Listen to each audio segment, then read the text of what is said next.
الحمد لله نحمده ونستعينه ونستغفره ونعوذ بالله من شرور أنفسنا ومن سيئات أعمالنا من يهده الله فلا مضل له ومن يضلله فلا هادي له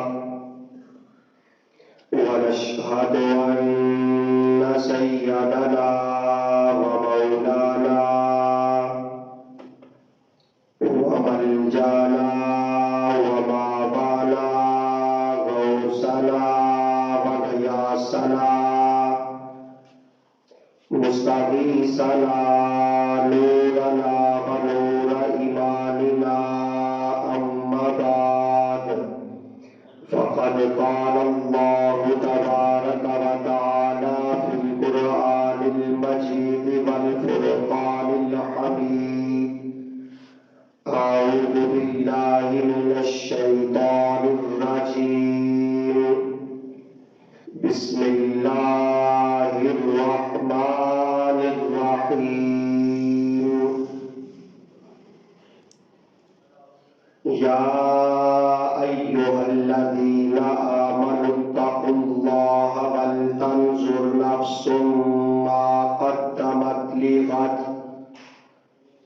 صدق الله العظيم وبلغنا رسوله النبي الكريم الأمين قال الله تبارك وتعالى في شان حبيبه مخبرا وآمنا إن الله وملائكته يصلون على النبي يا أيها الذين آمنوا صلوا عليه وسلموا تسليما باعظم درود پاک الصلاة والسلام عليك يا سيدي يا رسول الله وعلى آلك وصحابك يا سيدي يا حبيب الله الصلاة والسلام عليك يا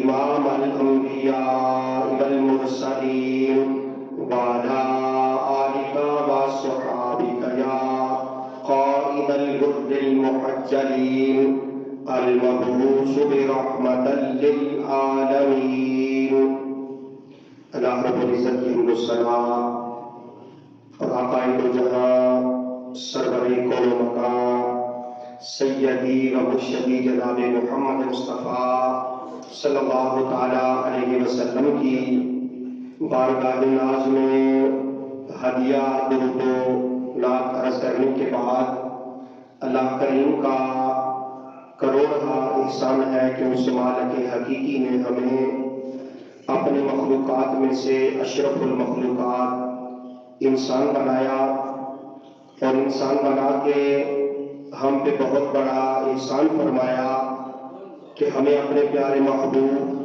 حضرت محمد مصطفیٰ صلی اللہ تعالی علیہ وسلم کا امتی بنایا جن کا امتی ہونے کے لیے انبیاء بھی دعائیں مانگتے رہے۔ تو برادران اسلام، آج ماہ جمادی الاول کا دوسرا جمعۃ المبارک ہے۔ میں نے قرآن کریم فرقان حمید کی ایک آیت کریمہ کا مختصر سا حصہ تلاوت کرنے کی سعادت حاصل کی ہے۔ اللہ رب العزت کی بارگاہ میں دعا ہے کہ مالک میری زبان پہ کلمہ حق جاری فرمائے، مجھے اور آپ سب کو اس پہ عمل کی توفیق عطا فرمائے۔ اللہ تعالیٰ نے قرآن کریم میں ارشاد فرمایا کہ یا ایھا الذین آمنوا اتقوا اللہ، اے ایمان والو اللہ سے ڈرتے رہو۔ وَلْتَنْظُرْ نَفْسٌ مَا قَدَّمَتْ لِغَدٍ، اور ہر جان کو یہ بات سوچنی چاہیے کہ اس نے اپنے کل کے لیے یعنی قیامت کے لیے آگے کیا بھیجا ہے۔ یہ ہر بندے کے لیے دو چیزیں اس آیت کریمہ میں بیان کی گئی ہیں۔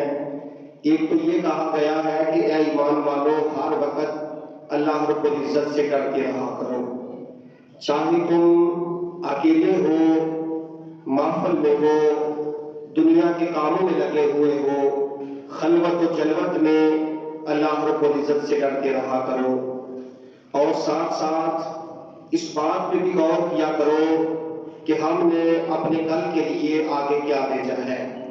میرے بھائیوں، اس آیت کے ضمن میں آج میں جس موضوع پہ بات کروں گا وہ ہے کہ اسلام میں وقت کی بہت زیادہ اہمیت ہے، چونکہ نبی کریم صلی اللہ علیہ وسلم کا جو دین پاک ہے یہ مکمل ضابطۂ حیات ہے۔ اگر ہم غور کریں تو ہمارے سارے معاملات کو اللہ رب العزت نے اور نبی کریم صلی اللہ علیہ وسلم نے آسان لفظوں میں بیان فرما دیا ہے۔ اب یہ جو وقت ہے یہ رکتا نہیں، چلتا ہی جا رہا ہے۔ پروردگار عالم کی ذات پاک کی عطا کردہ زندگی میں ساعتیں، لمحے، گھڑیاں، دن، ماہ، سال، صدیاں، سارے وقت گزر جاتے ہیں۔ انسان اگر چاہے تو اس وقت کو روک کر یعنی اپنی زندگی کو بہتر بنا سکتا ہے۔ یعنی وقت تو گزرتا جا رہا ہے، ایسا بھی نہیں ہے کہ ہم جو وقت سو کر گزاریں گے وہ شمار نہیں ہوگا، یا جو ہم زندگی کے معاملات میں لگا دیں گے وہ شمار نہیں ہوگا۔ میرے بھائیوں، جو سانسیں چل رہی ہیں یہ گزرتی ہی جائے گی اور ہماری زندگی کا بالآخر خاتمہ ہو جائے گا۔ بہترین اور عقل مند انسان وہ ہوتا ہے جو اپنی زندگی کو ایسے معاملات میں لگا دیتا ہے کہ زندگی کے سارے معاملات اللہ تعالیٰ کے فضل و کرم سے بہتر ہو جاتے ہیں۔ اور بعض اوقات ایسا ہوتا ہے کہ ہم اپنی زندگی کو ایسے معاملات میں الجھا دیتے ہیں کہ ہمیں کائنات کے اوپر غور و فکر کرنے کا موقع ہی میسر نہیں آتا۔ وقت کی بہت زیادہ اہمیت ہے۔ اللہ کے محبوب صلی اللہ علیہ وسلم نے اس کے متعلق بڑے ارشادات واضح الفاظ میں بیان فرمائے۔ امام بخاری رحمۃ اللہ تعالی علیہ کتاب الرقاق کے اندر جو سب سے پہلی حدیث سے بات لے کے آئے ہیں، آپ فرماتے ہیں نعمتان مغبون فیہا کثیر من الناس۔ آپ فرماتے ہیں دو نعمتیں ایسی ہیں کہ اکثر لوگ جو ہیں ان نعمتوں کو ضائع کر دیتے ہیں، نقصان اٹھاتے ہیں۔ وہ کون سی دو نعمتیں ہیں؟ فرمایا ایک ہے صحت اور دوسرا ہے فراغت۔ یعنی جب اللہ نے صحت دے رکھی ہے اور فراغت بھی دے رکھی ہے تو ہم نہ تو صحت سے فائدہ لیتے ہیں نہ فراغت سے فائدہ لیتے ہیں۔ فرمایا اکثر لوگ اس کو ضائع کر دیتے ہیں۔ یعنی جب صحت ہے، بازوؤں میں زور ہے تو ہمیں اللہ کی اطاعت کرنی چاہیے، اس کی فرما برداری کرنا چاہیے، اس کے محبوب صلی اللہ علیہ وسلم کی اطاعت کرنا چاہیے، کیونکہ فرمایا در جوانی توبہ کردن شیوائے پیغمبری وقت پیری گد ظالم میں شبت پرہیزگار۔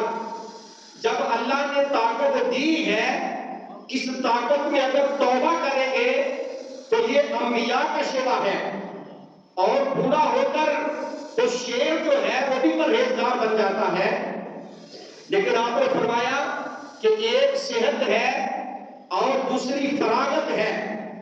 اگر ہم صحت کو اللہ کی راہ میں خرچ کریں اور اپنی فراغت سے اللہ رب العزت کا ذکر خیر کریں، اپنی زندگی کو سنبھالیں، تو میرے بھائیوں دونوں سے فائدہ لیا جا سکتا ہے۔ حضرت امام شافعی رحمۃ اللہ تعالی علیہ آپ فرماتے ہیں کہ صوفیاء کرام نے دو باتیں کہی ہیں، ان دو باتوں سے اللہ نے مجھے بڑی روشنی عطا فرمائی ہے۔ امام شافعی بہت بڑے امام ہیں، یعنی فقہ کے بہت بڑے امام ہیں۔ آپ فرماتے ہیں کہ جو صوفیاء کرام ہیں، اللہ کے جو مقرب بندے ہیں، ان کے دو جملوں نے مجھے بہت زیادہ روشنی عطا فرمائی ہے۔ پوچھا گیا کہ صوفیاء جب گفتگو کرتے ہیں تو ان کی گفتگو مشاہدے پر مشتمل ہوتی ہے، اور جو عالم کہتا ہے وہ سن کر کہتا ہے، یعنی عالم جو ہوتا ہے وہ بات پڑھ کر یا سن کر کرتا ہے، جو اللہ کے خاص بندے ہوتے ہیں وہ دیکھ کر جو ہے مشاہدے کی بات کرتے ہیں۔ اور فرمایا اللہ والے جو کہتے ہیں وہ دیکھ کر کہتے ہیں۔ میرے بھائیوں، امام احمد بن حنبل رحمۃ اللہ تعالی علیہ آپ بہت بڑے عالم ہونے کے باوجود حضرت بشر حافی رحمۃ اللہ تعالی علیہ کے پیچھے پیچھے بھاگا کرتے تھے۔ کسی نے پوچھا حضرت آپ تو بہت بڑے عالم ہیں، اللہ نے آپ کو علم بھی عطا فرمایا ہے، آپ مسند حدیث پر بھی بیٹھتے ہیں، لیکن آپ ایک دیوانے کے پیچھے پیچھے بھاگتے ہیں، کیا وجہ ہے؟ تو آپ نے بڑی خوبصورت بات ارشاد فرمائی۔ آپ نے فرمایا لوگوں، حضرت امام احمد بن حنبل جس خدا کو مانتا ہے، حضرت بشر حافی اس خدا کو جانتے ہیں۔ یعنی میں جس خدا کو مانتا ہوں، بشر حافی اگرچہ ایک فقیر ہے، ایک اللہ کا بندہ ہے، تم سمجھتے ہو کہ یہ ایک فقیر ہے، میں سمجھتا ہوں کہ میں جس خدا کو مانتا ہوں، بشر حافی اس خدا کو جانتا ہے۔ فرمایا کہ صوفیاء کی دو باتیں کہتے وہ فرماتے ہیں کہ دو باتیں ایسی ہیں وقت کی اہمیت کے متعلق۔ آپ فرماتے صوفیاء کرام فرماتے ہیں کہ جو وقت ہے وہ تلوار کی طرح ہے۔ وقت کس کی طرح ہے جی؟ تلوار کی طرح ہے۔ ان لم تقطعہ، فرمایا کہ اگر تم اس وقت سے کسی کو کاٹو گے نہیں تو وہ وقت تمہیں کاٹ دے گا۔ فرماتے وقت ایک ایسی تلوار ہے کہ اگر تلوار کو اپنے ہاتھ میں لے لو گے تو اس سے تم کاٹو گے نہیں تو وہ تمہیں کاٹ دے گی۔ گویا کہ وہ فرماتے ہیں کہ جب اللہ نے تمہیں وقت عطا فرمایا ہے، یہ مہلت اللہ نے تمہیں دے رکھی ہے، اس وقت کو تم اپنے تابع کرو، یعنی اپنے آپ کو اللہ کی اطاعت میں لگاؤ اور نبی کریم صلی اللہ علیہ وسلم کی اطاعت میں لگا دو۔ اگر تم ایسا کرو گے تو یہ وقت تمہارے تابع ہو جائے گا، اور فرمایا اگر ایسا نہیں کرو گے تو تم ایسے کاموں میں لگ جاؤ گے کہ یہ وقت کی تلوار جو ہے تمہیں کاٹ دے گی۔ دوسرا فرماتے ہیں کہ نفس کو، اپنے نفس کو نیکی کے کاموں میں لگا دو، کہیں ایسا نہ ہو کہ نفس جو ہے وہ تمہیں دوسرے کاموں میں لگا دے۔ یعنی نفس کو اگر ہم نیکی میں لگا دیں گے تو یہ ہمارے لیے بہتر ہوگا، اور فرمایا اگر نفس کو نیکی میں نہ لگایا تو یہ تمہیں برائی کی جانب لے جائے گا، اور جب بندہ برائی کرے گا تو اس کا ٹھکانہ جہنم بن جائے گا۔ اللہ کے محبوب صلی اللہ علیہ وسلم تشریف فرما کے آقا صلی السلام نے اپنے صحابہ کو مخاطب فرمایا، اور مخاطب کر کے فرمایا میرے صحابہ، پانچ چیزوں سے پہلے غنیمت جانو۔ کتنی چیزوں کو جی؟ میرے آقا نے فرمایا کہ پانچ چیزوں سے پہلے غنیمت جانو۔ اللہ تعالیٰ نے انسان کو بڑی نعمتیں عطا فرمائی ہیں، اتنی نعمتیں عطا فرمائی کہ اگر بندہ اللہ کی نعمتوں کو گننا چاہے تو گن نہیں سکتا، لیکن میرے آقا نے فرمایا کہ اللہ نے کچھ نعمتیں ایسی بھی فرمائی ہیں کہ جس کا متبادل کائنات میں کوئی نہیں ہے۔ یعنی اگر کوئی چیز ضائع ہو جاتی ہے تو وہ دوبارہ حاصل کی جا سکتی ہے، لیکن اگر وقت ہاتھ سے گزر جائے گا تو وقت کبھی دوبارہ ہاتھ نہیں آتا۔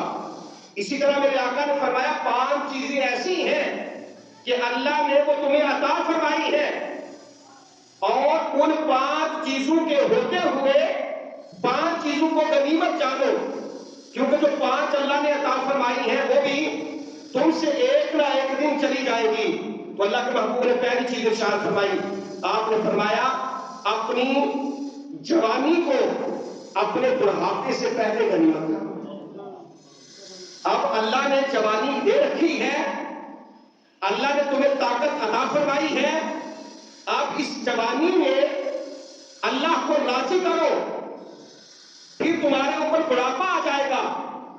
یعنی جب جو کام بندہ جوانی میں کر سکتا ہے وہ بڑھاپے میں نہیں کر سکتا۔ آج وقت ہے، میرے آقا نے فرمایا اپنی جوانی کو اپنے بڑھاپے سے پہلے غنیمت جانو۔ دوسری چیز آقا علیہ السلام نے فرمایا اپنی صحت کو بیماری سے پہلے غنیمت جانو۔ یعنی جب اللہ نے صحت دے رکھی ہے تو اللہ کی عبادت کرو۔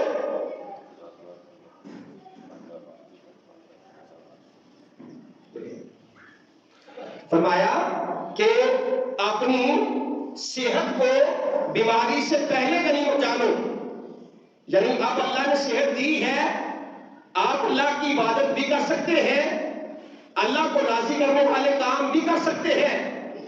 آج ہم اپنی مرضی سے اپنے ہاتھ پیر اٹھا سکتے ہیں، نیکی کی طرف چل کے آنا چاہیں تو چل سکتے ہیں، لیکن فرمایا جب بیماری ہو جائے گی ہم اپنے قدم اٹھانا بھی چاہیں گے تو نہیں اٹھ سکیں گے۔ فرمایا اپنی صحت کو اپنی بیماری سے پہلے غنیمت جانو۔ اور اسی چیز میں آقا نے فرمائی کہ اللہ تعالیٰ نے جو تمہیں مال عطا فرمایا ہے، غناءک قبل فقرک، اللہ نے تمہیں اگر مال دیا ہے تو مال سے پہلے فقر جو ہے اس کو غنیمت جانو۔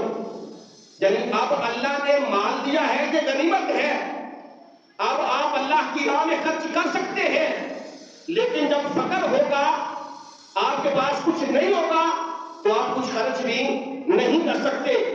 آقا علیہ السلام نے فرمایا فراغک قبل شغلک، چوتھی چیز میرے آقا نے فرمائی کہ اپنی فراغت کو اپنی مصروفیت سے پہلے غنیمت جانو۔ اگر اللہ نے وقت دیا ہے، مہلت دی ہے تو اللہ کو راضی کرنے والے کام کرو، ایک دن آئے گا کہ آپ مصروف ہو جائیں گے۔ آگے فرمایا وحیاتک قبل موتک، آپ نے فرمایا اپنی زندگی کو اپنی موت سے پہلے غنیمت جانو۔ میرے بھائیو یہ 5 چیزیں میرے آقا نے ارشاد فرمائی۔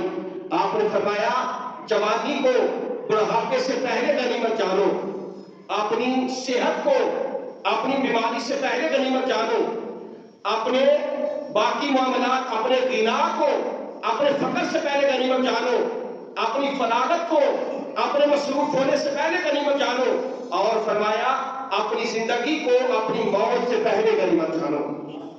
یعنی یہ چیزیں ایسی ہیں کہ اگر ہاتھ سے گزر گئیں تو دوبارہ ہاتھ نہیں آئے گی۔ میرے بھائیو جن لوگوں نے نبی کریم صلی اللہ علیہ وسلم کی خدمت اقدس میں حاضر ہو کر سرکار کی زیارت کی، دین اسلام کو قبول فرمایا، وہ زمانے کے بہترین لوگ ہیں کہ وہ درجہ صحابیت پہ فائز ہوئے۔ میرے بھائیو بندہ عبادت کر کے غوث بن سکتا ہے، قطب بن سکتا ہے، ابدال بن سکتا ہے، اوتاد بن سکتا ہے، کائنات کے ہر رتبے کو پہنچ سکتا ہے، لیکن اللہ کے نبی کے صحابی کے رتبے کو نہیں پہنچ سکتا۔ یعنی وہ صحابہ جن کے ساتھ اللہ نے جنت کا وعدہ فرمایا ہے، وہ کسی نے کہا تھا وہ صحابہ جن کی ہر صبح عید ہوتی تھی، وہ صحابہ جن کی ہر صبح عید ہوتی تھی، خدا کا قرب ملتا تھا، نبی کی عید ہوتی تھی۔ یعنی سب کے ساتھ اللہ نے جنت کا وعدہ فرمایا ہے۔ اور فضول غوث اعظم پیر جیلانی رحمت اللہ علیہ آپ فرماتے ہیں اگر مجھ جیسے 70 غوث ہوں، صحابی کو درکنار صحابی جس گھوڑے پہ بیٹھتا ہے اس گھوڑے کے پیر کے ساتھ لگ کر جو خاک اڑتی ہے اس خاک کے ذرے کا مقابلہ بھی نہیں کر سکتے. یعنی بڑے بہترین لوگ ہیں جو سرکار کی خدمت میں حاضر ہوئے, سرکار کے چہرے کی دید کی, دین اسلام قبول کیا, پھر اپنے اپنے علاقوں میں چلے گئے. قربان جاؤں ایسے لوگ بھی ہیں جو سرکار کے دور اقدس میں موجود تھے, وہ سرکار کی بارگاہ میں آئے بھی لیکن درجہ صحابیت میں فائز نہ ہوئے. وقت کی اہمیت کا بہترین اندازہ اس بات سے لگایا جا سکتا ہے کہ تابعین کے اندر جن کو خیر التابعین کہا جاتا ہے, حضرت خواجہ اویس قرنی رضی اللہ تعالیٰ عنہ, آپ سرکار کے دور اقدس میں موجود تھے. دل میں یہ حسرت بھی تھی کہ میں اپنے آقا کا چہرہ بطہا دیکھوں, شرف صحابیت میں فائز ہو جاؤں, لیکن حالات ایسے تھے کہ آپ کی والدہ محترمہ بیمار تھیں, بوڑھی بھی تھیں اور نابینا بھی تھیں. اپنی والدہ سے اجازت مانگی کہ میں سرکار سے ملنا چاہتا ہوں. ماں نے کہا بیٹے چلا جا لیکن جلدی واپس آ جانا. جب وہاں پہنچے صحابہ سے پوچھا کہ میرے اور آپ کے اور مولا کہاں ہیں؟ کسی نے کہا کہ حضور علیہ السلام سفر میں تشریف لے گئے ہیں. آپ کی والدہ کا حکم تھا واپس چلے گئے. جب واپس گئے تو قربان جاؤں غیب دان نبی کے اوپر جب سرکار تشریف لائے تو آپ نے فرمایا میرے صحابہ مجھے خوشبو آ رہی ہے, مجھے لگتا ہے کہ میرا یار آیا تھا. بھائی صاحبہ نے کہا یا رسول اللہ صلی اللہ علیہ وسلم ایک شخص آیا تھا, گنگریالے اس کے بال تھے, آپ کے متعلق پوچھا اور پوچھ کر چلا گیا. میرے آقا نے فرمایا کہ آج میرا اویس آیا تھا, آج میرا اویس آیا تھا. میرے آقا لمبی لمبی سانسیں لیتے اور جناب اویس قرنی کے سرکار فضائل بیان فرماتے. قربان جاؤں جناب اویس قرنی آپ کے نصیب پر کہ ساری کائنات یہ بات چاہتی ہے کہ ہمارا خدا راضی ہو جائے, خدا چاہتا ہے میرا محبوب راضی ہو جائے. ساری کائنات خدا و مصطفیٰ کی تعریف کرتی ہے. میرے بھائیوں قربان جاؤں ایسے کرنی کے مقدر پہ جب آپ تعریف کرتے ہیں تو ایسے کرنی کی فرماتے ہیں. آپ فرماتے ہیں اپنی قمیص مبارک کے بٹن کھولتے ہیں اور لمبی سانسیں لیتے ہیں. کسی نے پوچھا حضور کیا بات ہے؟ تو آپ فرماتے مجھے یمن کی طرف سے خوشبو آتی ہے, یمن کی طرف سے خوشبو آتی ہے. میرے بھائیوں میرے آقا نے فرمایا, صحابہ نے پوچھا حضور اگر آپ اس سے اتنی محبت کرتے ہیں, وہ آپ سے اتنی محبت کرتا ہے تو آپ کی بارگاہ میں آتا کیوں نہیں, آپ کا صحابی کیوں نہیں بنتا؟ آپ نے فرمایا اس کی والدہ بیمار ہے. میرے بھائیوں والدین کو معمولی نہ سمجھا کرو.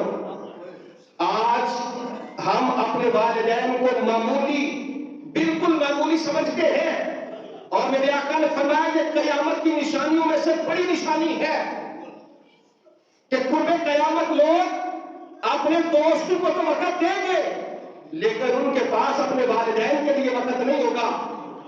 دوستوں کو اہمیت دیں گے اور والدین کو پس پشت ڈال دیں گے. میرے بھائیوں والدین کا بڑا مقام ہے.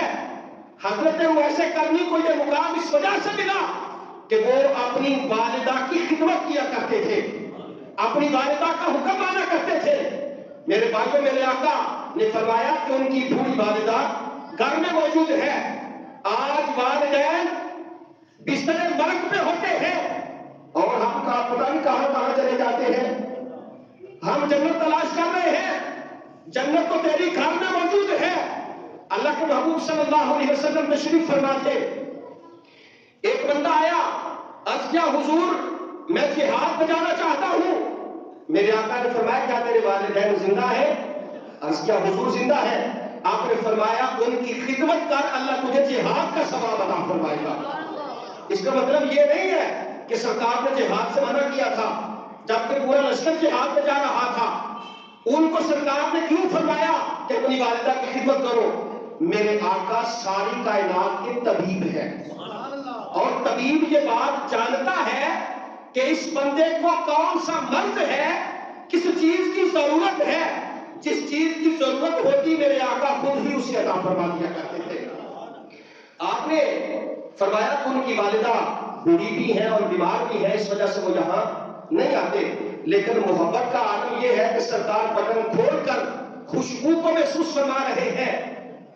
سرکار نے حضرت علی شیر خدا اور جناب عمر فاروق رضی اللہ تعالیٰ عنہ آپ کو جبہ مبارک عطا فرمایا اور فرمایا کہ وہ میرے ساتھ تو ملاقات نہیں کرے گا، البتہ اگر تم میں سے کوئی اس کے ساتھ ملاقات کرے میرا جبہ بھی دینا اور میری امت کی بخشش کی دعا بھی کروانا۔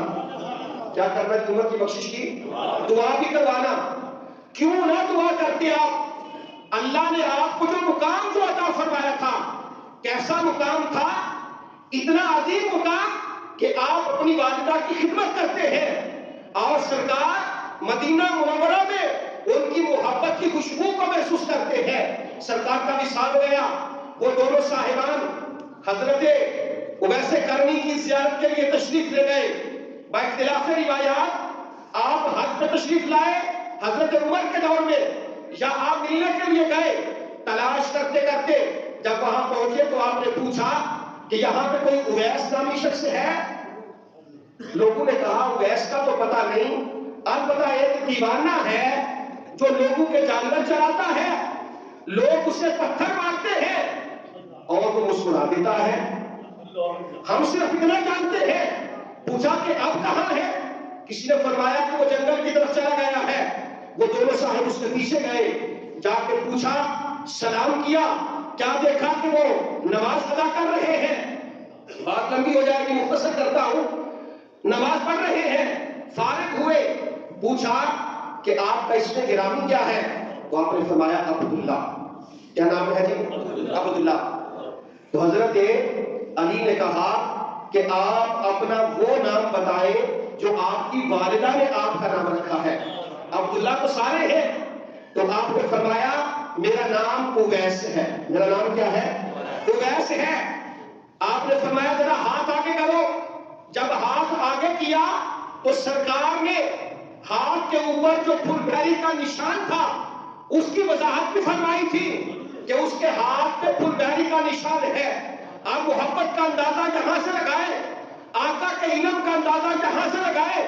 جو نبی مدینہ منورہ میں بیٹھ کر کرن کے اندر اپنے ایک غلام کے ہاتھ کے نشان کو بھی جانتا ہے، اگر ہم یہاں سے سرکار کو پکارے تو سرکار بھی جانتے ہیں۔ جب آپ نے ہاتھ آگے کیا تو حضرت عمر نے ہاتھ پکڑ کر اس ہاتھ کو بوسہ دیا۔ اے ذرا سبحان اللہ۔ کیوں بوسہ دیا؟ آپ تو صحابی تھے، آپ کا مرتبہ اعلیٰ تھا، اس وجہ سے بوسہ دیا کہ میرے آقا نے انہیں پسند فرمایا ہے۔ اور آپ نے دعا فرمائی اور کچھ دیر کے بعد آپ نے سلام لیا اور کہا کہ اے عمر، اے علی رضی اللہ تعالیٰ عنہما، آپ تشریف لے جائیں، میں نے بھی اپنی آخرت کا سامان تیار کرنا ہے، آپ نے بھی اپنی آخرت کا سامان تیار کرنا ہے۔ یہ اتنی لمبی بات سنانے کا مقصد یہ ہے کہ اتنے جلیل القدر لوگ اللہ نے اتنا مرتبہ اور مقام عطا فرمایا کہ وہ سرکار کی امت کی بخشش کی دعا کرے، لیکن وہ بھی کہتے ہیں کہ آپ بھی اپنی آخرت کا سامان تیار کریں، مجھے بھی اپنی آخرت کا سامان تیار کرنے دیں۔ تو میرے بھائیوں، اللہ کے جو خاص بندے ہیں وہ اس بات کا خاص خیال رکھتے ہیں کہ اگر ہم نے وقت کو ضائع کر دیا تو وقت بھی ہمیں ضائع کر دے گا، اگر ہم نے وقت کو سنبھال لیا تو پھر وقت جو ہے اس بندے کی قدر کرتا ہے۔ میرے بھائیو، اللہ کے محبوب صلی اللہ علیہ وسلم کا دین پاک ایسا دین ہے جو مکمل ضابطہ حیات ہے۔ آج ہمارا یہاں بدقسمتی ہماری یہ ہے کہ آج ہر بندہ مصروف ہے، جس سے پوچھے وہ کہتے ہیں میرے پاس ٹائم نہیں ہے، لیکن بدقسمتی ہماری یہ ہے کہ ہمارے پاس ٹائم تو ہے لیکن ٹائم کی قدر نہیں ہے ہمیں۔ سبب تھا کہ ہم نے دیکھا ہے کہ جیسے لوگ نماز سے فارغ ہوتے تھے، مسجد میں چار بجا قرآن کریم لے کر لوگ قرآن کریم کی تلاوت کیا کرتے تھے، ذکر و اذکار کیا کرتے تھے۔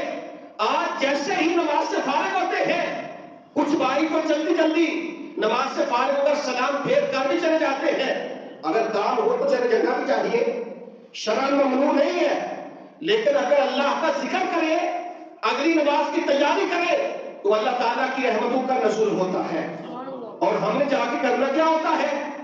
قرآن کریم پڑھنے کے لیے ٹائم نہیں ہے، درود و سلام پڑھنے کے لیے ٹائم نہیں ہے۔